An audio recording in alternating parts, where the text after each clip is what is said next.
Sepertinya Infinix baru saja merusak pasar lagi. Ini dia Infinix GT 50 Pro, HP yang gak cuma jualan tampang gaming, tapi performanya benar-benar bikin komputer keringat dingin. Hari ini kita bahas tuntas apakah ini bisa buat daily driver sekaligus mesin gaming terbaik buat kalian.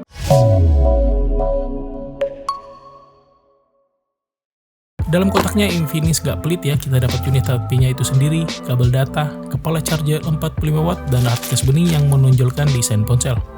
Nah, yang spesial ada di paket penjualan resminya ya, kalian sudah mendapatkan GT Max Charge Cooler 2.0 secara gratis. Ini sistem pendingin magnetik yang tinggal tempel di belakang, jadi nggak perlu ribet beli aksesoris tambahan lagi buat main lama ya. Desainnya masih bawa DNA GT series yang futuristik dengan konsep cyber mecha. Finishingnya rapi, materialnya terasa solid meskipun tetap ringan dengan berat yang pas di tangan. Pilihan warnanya juga ikonik banget. Ketebalannya pun masih nyaman buat digenggam lama. Yang paling penting, HP ini sudah sertifikasi tahan percikan air dan debu. Di bagian belakang ada RGB Mechanical Light Wave yang bisa sinkron sama musik atau notifikasi game kalian. Vibe gamingnya berdapat banget. Pindah ke depan, Infinix kasih layar AMOLED 5.5K berukuran 6,78 inci. Bezelnya tipis banget dan simetris, dan sudah terpasang screen protector dari pabrik.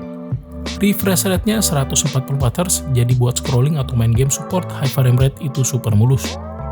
Kecerahannya tembus 4500 nits, dipakai di bawah matahari jam 12 siang pun tetap kelihatan jelas. Untuk perlindungan, layarnya sudah diproteksi kaca tangguh yang aman dari goresan ringan sehari-hari. Di sektor dapur pacu, inilah bintang utamanya, MediaTek Dimensity 8400 Ultimate, dipadukan dengan RAM 12GB LPDDR5X dan storage UFS 4.0 yang super cepat, tersedia varian 256GB dan 512GB. Hasil tesnya Antutu tembus 2 jutaan poin, gila sih. Pada pengetesan stress 3D Mark-nya pun stabilitasnya luar biasa berkat sistem pendingan Hydroflow Liquid Cooling. Suhu terjaga stabil meskipun kita paksa kerja keras. Suhu maksimumnya 51 derajat Celcius dan FPS terendahnya pada angka 26 fps dan maksimal 91 fps. Kita tes game berat, semuanya kita set di highest setting. Hasilnya konsisten di 60 fps tanpa throttling yang berarti. Apalagi kalau kalian tempel Max Charge Cooler-nya ya. Suhunya drop drastis dan performanya tetap puncak. Touch sampling rate-nya juga seresponsif banget, nggak ada delay pas lagi adu mekanik. Oh ya, jangan lupa ada Pressure Sense GT Trigger, tombol bahu yang bisa kalian customisasi buat aim atau shoot di game FPS. Yes, nggak salah dengar, HP ini punya liquid cooling system kayak PC, bahkan bisa dikustomisasi. Mau dijalanin saat dipakai sehari-hari juga bisa. Berikut tes gamingnya.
Into the shadows.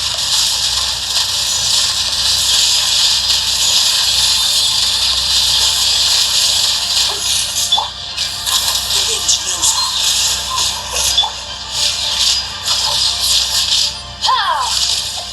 Ready. Hunt them down.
Biasanya HP gaming kameranya biasa aja, tetap GT50 Pro ini beda.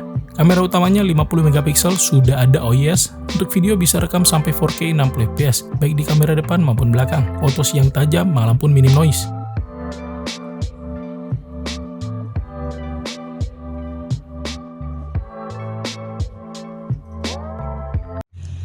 Tes video kamera belakang guys, satu kali zoom ya, 4K 60 fps tanpa stabilization. Kemudian maju ini bisa 0,6 kali. Oh nggak bisa ya, kalau bisa zoom sampai 10 kali. 10 kali zoomnya seperti ini. Tes video 4K 60 fps sore hari guys, satu kali ya. Ada gambar Kawita, boleh angkat tangannya Kawita. 10 kali guys.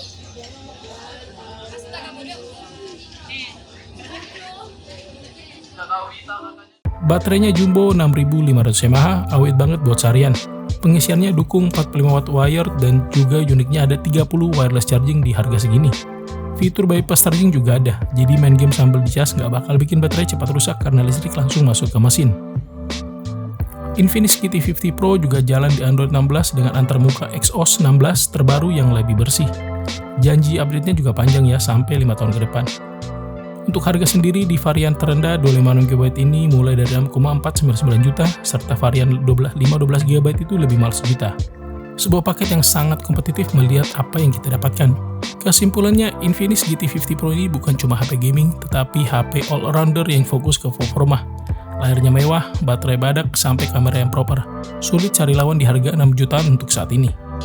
Jadi kalian tim langsung check out atau masih bandingin dulu? Tulis pendapat kalian di kolom komentar ya. Sampai ketemu di review gadget selanjutnya.